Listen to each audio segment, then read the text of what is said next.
សួស្តីមកបងប្អូនគ្នាបានអញ្ចឹងថ្ងៃនេះថ្ងៃទី3ដែលយើងបានមកចូលរួមនៅកម្មវិធីសន្និសីទដៃគូសកលរបស់ក្រុមហ៊ុន Check ផងដែរនៅឯទីក្រុង Hefei អញ្ចឹងបងប្អូនគ្នាថ្ងៃនេះចង់បង្ហាញ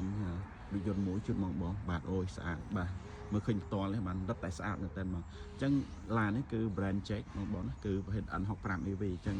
N65 សំដៅលើឡាននេះគាត់មាន GFM គឺ6500គីឡូអញ្ចឹងបងប្អូនណាអញ្ចឹងឡាននេះគឺប្រភេទឡាន2តោនកន្លះបងប្អូនខ្ញុំតែឡាននេះគឺឡានសម្រាប់ទីផ្សារបាយរ៉ូបងបាទមិនមែនសម្រាប់ទីផ្សារស្រុកយើងទេអញ្ចឹងឡាននេះបងឃើញគឺខាងមុខគឺមានកាមេរ៉ាបាទនេះប្រភេទកាមេរ៉ាខាងមុខអញ្ចឹងឡាននេះមានកាមេរ៉ា360មកកាមេរ៉ាផ្នែកខាងមុខហើយការ design ខាងមុខគឺមើលទៅគឺ clean តែម្ដងបាទខាងមុខបាទហើយតទៅនឹងចង្កេងនេះគឺប្រភេទ LED បងណាបាទមានភ្លើងសញ្ញោ LED បាទភ្លើងសញ្ញោ LED ជាមួយភ្លើងdaytime running light ផងដែរហើយមានជាមួយភ្លើងគុជខាងមុខបងណាបាទ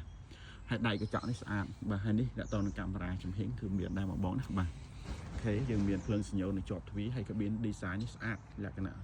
ជ្រុងបងប្អូននេះកាប៊ីនជ្រុងស្អាតហើយលេមកជាមួយយ៉ាននេះបាទអូតារាបងនេះឆ្លាញ់ណាស់ដឹកមិនដឹងតារាហើយប្រាំងប្រើប្រាំងនេះទៀតបងប្រាំងមុខប្រើប្រាំងនេះទៀតអីមែនតើបាទជាន់គឺស្មូតល្អអញ្ចឹងឡាននេះគឺអត់ប្រើម៉ាស៊ីនទេឡាននេះគឺប្រភេទ EV បាទហៅថាឡានអគ្គិសនីឡានអគ្គិសនីបងណាបាទ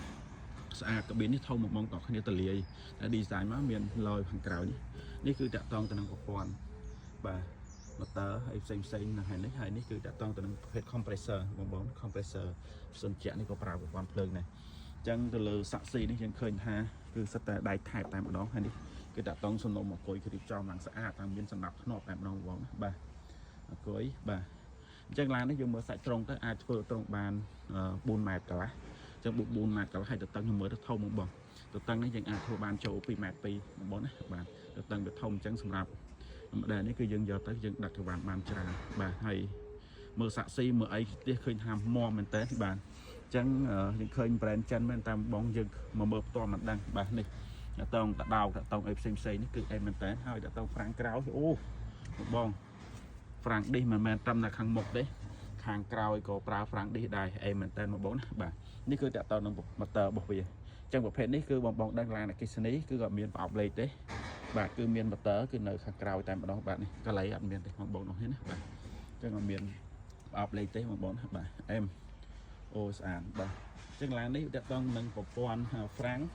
នេះទៅនៅមាន ABS បងហើយអាចមានលើសពី ABS ទៀតបងហ្នឹងហើយ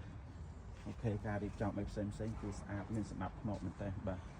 អញ្ចឹងយើងឃើញថា Check នេះគឺគាត់វិវត្តលឿនមែនតើបាទទៅលើវិស័យបាទរថយន្តមកបងណាបងឃើញសម្រាប់រថយន្តដឹកទំនិញក៏ស្អាតធម្មតាបងបាទអូមានសោនេះចាំមើលខ្ញុំសុំបើខាងក្នុងជួបមកបងមើលចឹងបងណាបាទនេះសោប្រើតៃលេទៀតបងឡានដឹកបាទប្រើតៃលេបាទនេះខាងក្នុងអូខាងក្នុងស្អាតមែនតើបងបាទនេះដៃទ្វារអែមបាទហើយយើងដាក់បរិយដាក់អីបងណាគោះបរិយនេះនៅប្រព័ន្ធអេដាស់កាមេរ៉ានេះខាងមុខបងនេះខាងក្នុងនោះ3កៅអីតលាយបងបាទនេះតលាយមាន header ត្រេមានអីនេះតង់លេខចឹងប្រភេទឡាន EV អត់មានហៅថាអូតូមានអង្គយ៉ាបងណាហើយសំបីតាហ្វ្រាំងនោះក៏ប្រើហ្វ្រាំងដៃក៏ប្រើលេខទំនិញចឹងបងអស់នេះអែមនេះហើយពូកនេះគឺប្រភេទបាទ3កៅអីខាងក្នុងបងណាតលាយហើយតុនមែនតើនេះស្អាតពូកនេះមិនចាញ់ឡានលក្ខណៈគ្រួសារទេបងខាងក្នុងស្អាតមែនតើបាទទៅបីជាឡានដឹកមែនតែក្នុងស្អាតបងនេះស្អាតបាទអូខេអញ្ចឹងឡានណាមានសិនទេនេះតាក់តងកន្លែងសាកបងណាបាទពាន់សានេះកាប៊ីននេះយើងបិទអត់ចិត្តអីមាន sensor យើងណាតាក់តងសុវត្ថិភាពបងបាទនេះអូអេមមែនតើបាទអញ្ចឹងឃើញថាបច្ចេកវិទ្យាឥឡូវគឺជឿនលឿនមែនតើបងហ្នឹងហើយជាពិសេសគឺក្រុមហ៊ុនចែកតែម្ដងនេះបងនេះស្អាតអូអេមែនតើអូខេអញ្ចឹងសម្រាប់រថយន្តប្រភេទ EV នេះនៅក្នុងប្រទេសកម្ពុជាក៏អតិថិជនអាចកំងបានដែរបងហាក់អីទេកំងបានគាត់ថាអាចខុសពី option ទីតូជាមួយនឹងខាងទីផ្សារអឺរ៉ុបបងណាអូខេអរគុណច្រើនបងដែលតែងតែនិយមគ្រប់គ្រងពីរថយន្តចែកទាំងអស់គ្នាបាទអរគុណ